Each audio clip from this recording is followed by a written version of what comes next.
Welcome to the Treasury Update podcast, presented by Strategic Treasurer, your source for interesting Treasury news, analysis, and insights in your car, at the gym, or wherever you decide to tune in. Welcome back to another episode of the Treasury Update podcast. Today we're sitting down with Craig Jeffery, founder and managing partner of Strategic Treasurer. Welcome back to the show, Craig. Hey, Brian. I'm glad to be talking with you on this semi-non-standard topic, if you will. Well, it is, I'm not going to lie, a topic that is near and dear to my heart. Today we're going to be talking about behavioral economics and its relevance to Treasury. So, do you mean behavioral finance or behavioral economics? Well, we have economics. Okay. And we have behavioral economics, and that distinction I find fascinating. And so what we're going to talk about is, the title of today's episode is Behavioral Finance Meets Treasury. So what is the idea behind human bias in economics with regard to how it applies to Treasury and my everyday decisions? And so how human psychology and bias influence our Treasury decisions. I hope I'm the right one to be your guest on this one. I'll do my best. I'll try. This is going to be great. So I don't want to steal your thunder and define behavioral finance. So let me ask you, Craig, what is behavioral finance and why does it matter to Treasury teams today? Well, everyone has cognitive biases in how they think about whatever the subject is, whether it's finance, Treasury, work. There's all kinds of biases that we have. And so that's important. And you see that on the consumer side or the individual finance side, people making decisions that don't make sense, they continue with it. And so it's behavioral finance it's a field of study, right, that focuses on how do different psychological influences and cognitive biases impact the financial decisions that people make, either in companies or individually. And this is important to the extent that you need to be aware of what you're doing and what's making those influences stick in your minds, because you may be dug in on a topic and you shouldn't be. Other times it's great to be dug in. It's like, we're not doing this because of this reason. And when you unearth those biases, they may be helpful. Biases can be helpful in making some determinations, but they can be extremely harmful. So you mentioned cognitive biases. A few examples might be overconfidence or loss aversion or anchoring. How would you say these show up most often in Treasury decisions? I'll focus on two of them, overconfidence and anchoring. I think those are probably the best ones that I can speak to. Mm-hmm. I've had those. I see other people have those, and sometimes it's really hard to get people off of those. So overconfidence this can be born of experience that you've had. You've seen how something works. You figured it out. Let's say you were doing forecasts. Maybe I'll use that as most of my examples.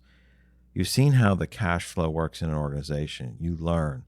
You made mistakes. You learned and got better. And so you have all these rules of thumb that are in your head. Maybe they're defined, or maybe they're operating models for, here's how I come up with an accurate forecast. And so now you know it quite well, and you think this is a way we can know how to do a forecast.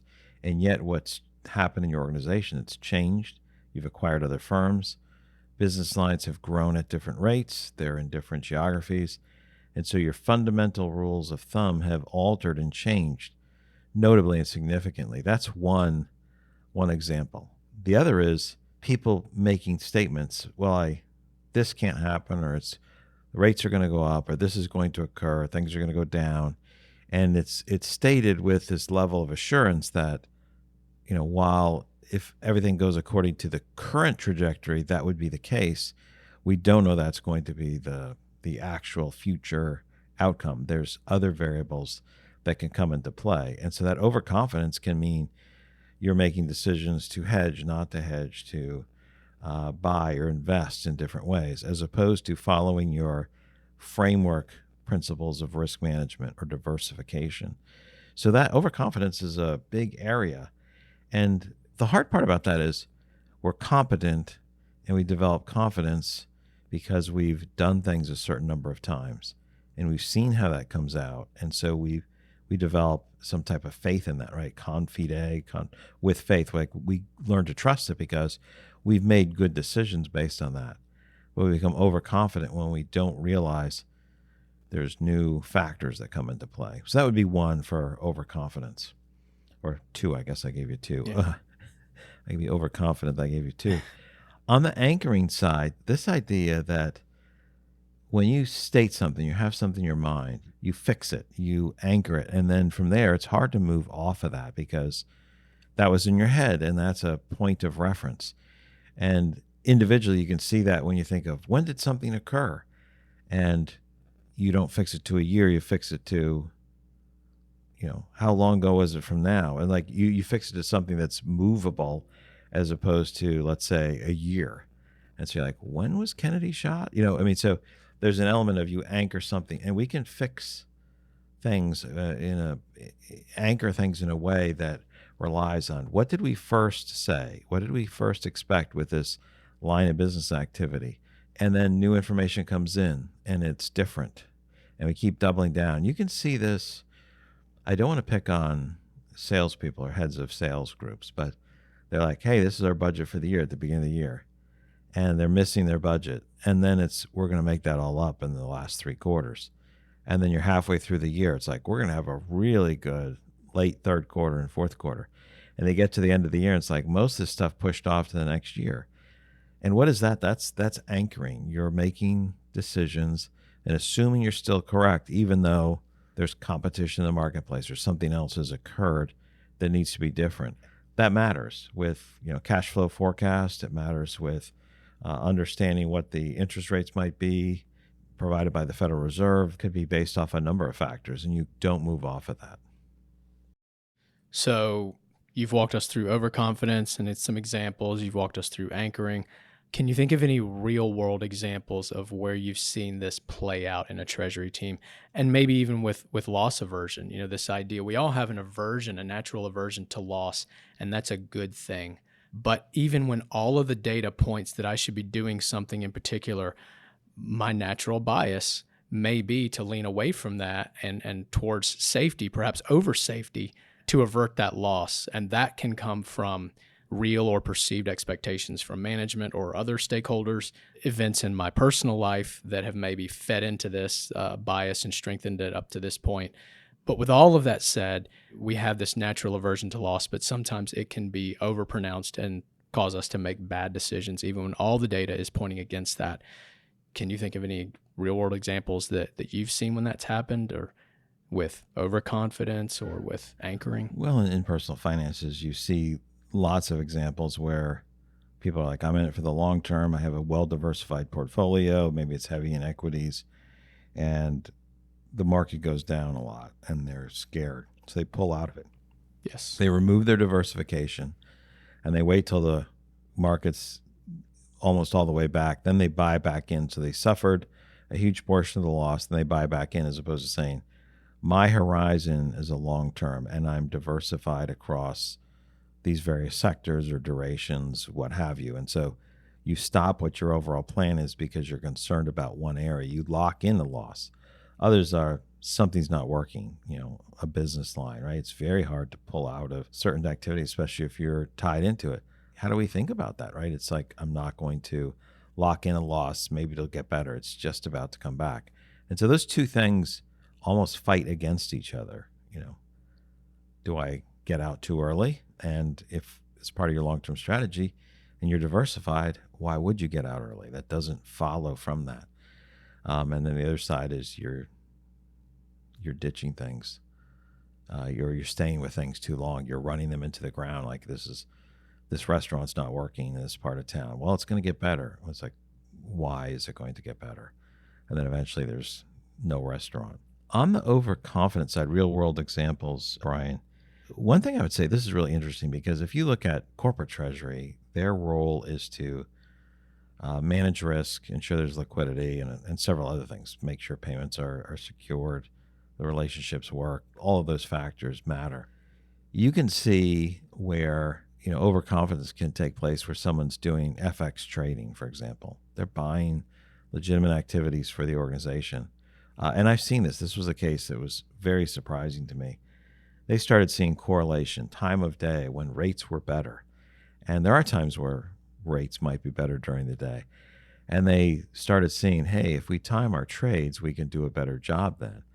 And they went from not only saying, this is the best time to trade, we have a need for this currency and we need to trade sometime during the day, and we're making a trade within that parameters to do it at the best time for the day, which is all within the envelope of what's acceptable. If you think of an envelope as how much, how far, and you can operate within those borders, that can make sense. Well, they went past optimizing their results to moving past this position to taking a position in the market, moving past this, hey, we're trading within the envelope, to we're going to take positions on this and we will trade and we will make money on this. And not only that they will submit this for an award. They submitted this activity to win an award for Treasury, saying like, this is how it's done. And it's like, your overall goal was to bring your risks in line with your risk appetite, certainly within your risk capacity, but within your risk appetite. How did taking a larger position fit within that? That's a definite model of overconfidence. You start to see correlation, you expand it. Now you're taking a position. You're not a hedge fund. You're not in it to take a bet on the market. You're there to reduce your risk, bring them in line with your risk capacity and your risk appetite. I think that's a pretty big signal, because they were very confident. It's like, this is how you do it.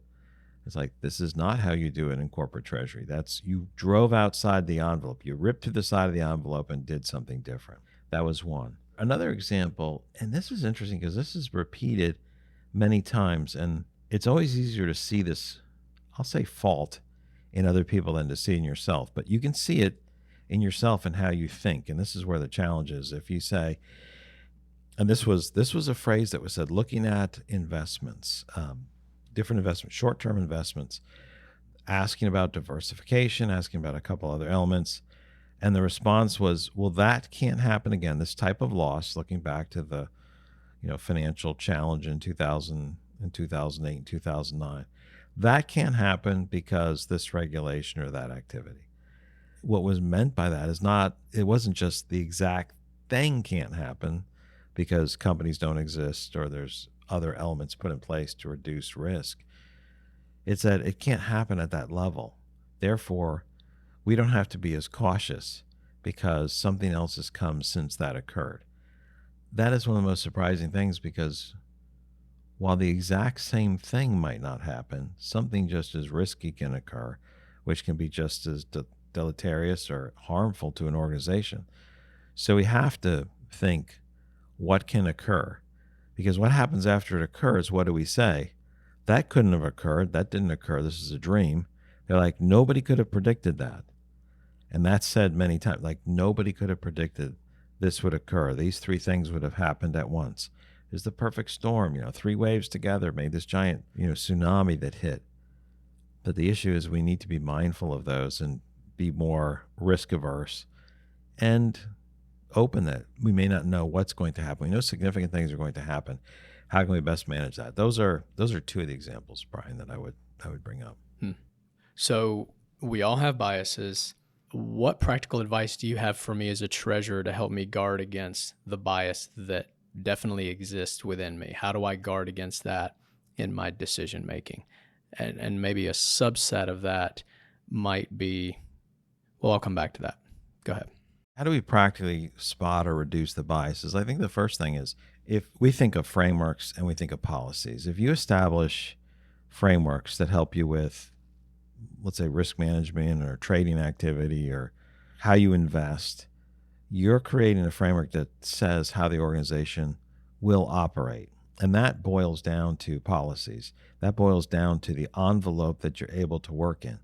And your framework should be broad enough that you don't have to adapt your framework because certain, let's say, investment vehicles are in favor or out of favor, but it gives you the guidelines that uses various principles of diversification, duration, other elements on the investment side, other elements that help protect you. So too with counterparty risk. All of those provide us with off-ramps to saying, I can operate within this range. I'm free to do so, but not beyond that. And then those things are all debated, discussed, and agreed upon. And then the policies which flow from that might be a further refining down or necking down of what can be done. It's like, oh, we can buy commercial paper for financial institutions. Which ones? Well, we do Canadian banks, but we can't do Australian banks or whatever, or only certain limits that are based upon what we're seeing in the market. So frameworks matter heavily. I think the second element is we should think about ranges and weightings and not just a number when we make estimates or projections.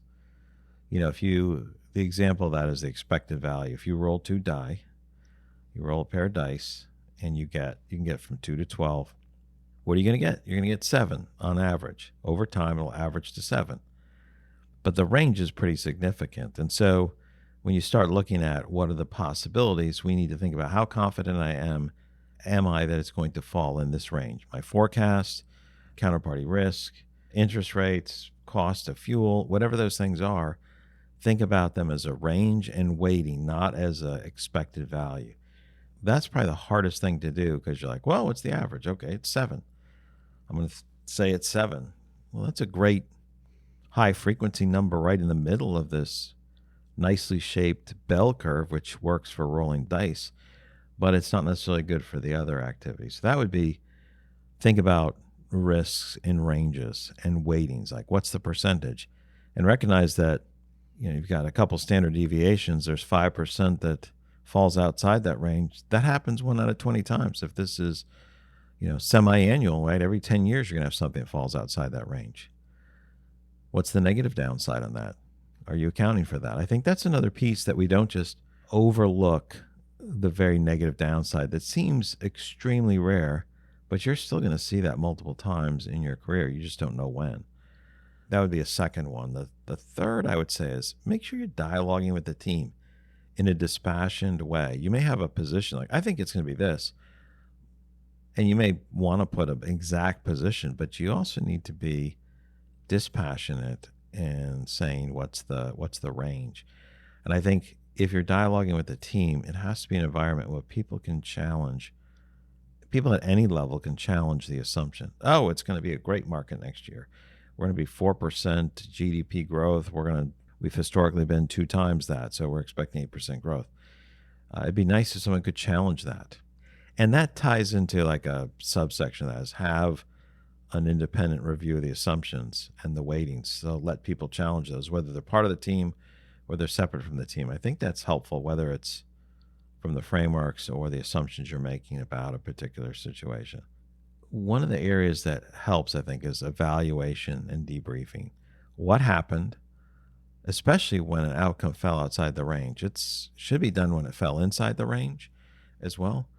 But what happened when the activity gave you a result that you hadn't expected? What was wrong? And your answer shouldn't be, nobody could have expected this from occurring. Should have been expected to some extent that it fell outside the range. Maybe you're overconfident. I had a 98% confidence that it would fall within this range, and 3 out of the last 8 times it fell outside that range. Well, something's wrong with your assumption and your range for that. So I think the evaluation, debriefing to always challenge what you're thinking, what your areas and your team is coming up with can help on that. Yeah, I like your mention of engaging the group. I think there's a lot of value in the idea of collective wisdom there.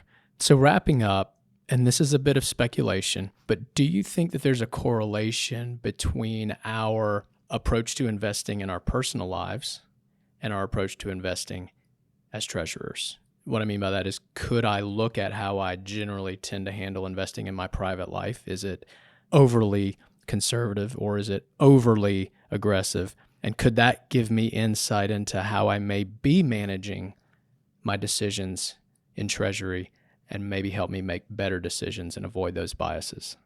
That could be true occasionally. Here's why I think it's probably not the case is when you're investing personally, you're usually thinking towards retirement. So you're looking at a much longer horizon. Very different. You're going to be in equities. You're going to be maybe long-term bonds. You're going to change that as you approach the end of your working life where you're making money. On the business side, most of the companies' short-term investments are going to be very short-term. You're going to be in 3 months. You may have some midterm activity, or you may be out 10 years. Let's say you're with a nonprofit and you've got some giant campaign to do something 20 years from now. So that tends to be much more oriented towards the short term. And the short term is geared much more risk averse, much more geared towards safety, liquidity, and yield in that order. Usually yields last. When you're investing personally, you're thinking, am I going to have enough for retirement? I might live longer. My expenses may be different, whatever's occurring. And you're willing to take quite a bit more risk because you want more yield and you have time to recover from it. So I think I would say that's why it tends to be quite a bit different. If you're super risky on the short term, well, I would imagine you're going to be maybe even more risky on the long term if you're thinking about it from a financial perspective. But that's how I would look at it. Yeah, I think you're probably right. I think that there are some overlap, but there are certainly some distinctions between the personal and the business. So thank you, Craig, and thank you, everyone, for listening to today's Treasury Update podcast. I'm your host, Brian Weeks. We'll talk to you next time. Thanks.